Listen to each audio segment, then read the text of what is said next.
राम राम आप सभी को।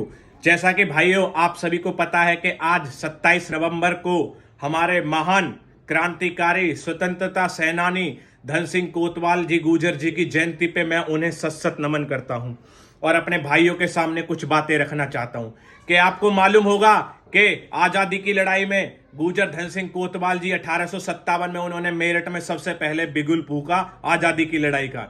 लेकिन आज आप देखो क्या हो रहा है। आज कितनी सरकारें आ चुकी है और जा चुकी है, किसी भी सरकार ने धन सिंह कोतवाल जी के नाम पे कुछ नहीं बनाया, ना ही कोई एयरपोर्ट बनाया, ना ही कोई रेलवे स्टेशन बनाया, ना ही कोई बड़ा कॉलेज बनाया। तो भाइयों ये सिर्फ और सिर्फ इसलिए हो रहा है क्योंकि वो गुर्जर समाज से थे।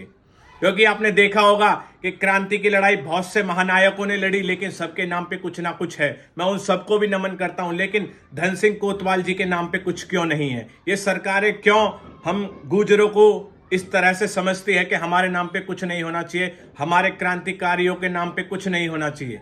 तो मैं आप सभी से कहना चाहता हूं कि अभी भी समय है, आप लोग एक हो जाओ। आप देख सकते हो, मैं एक छोटी सी बात बताना चाहता हूं कि आज धन सिंह कोतवाल जी की जयंती है। कितने मुख्यमंत्रियों ने आज उनका ट्वीट किया है या उनकी फोटो डाली है, जयंती की बधाई दी है? कितने सांसदों ने दी है बताओ? किसी ने नहीं दी होगी, आपको भी मालूम होगा। क्यों?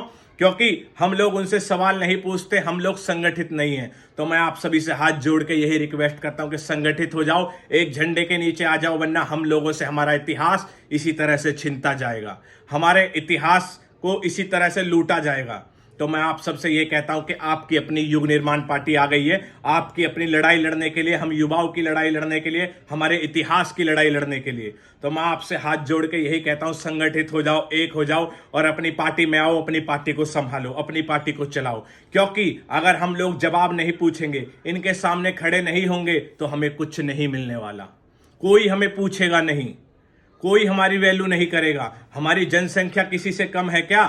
लेकिन आज हमारे पास कुछ नहीं है, ना तो राजनीति में और ना ही आधिकारिक तौर पे भी।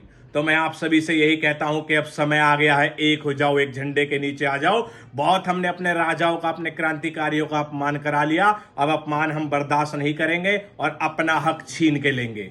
तो अब हम सबको एक होना पड़ेगा। जय श्री राम, भारत माता की जय, वंदे मातरम।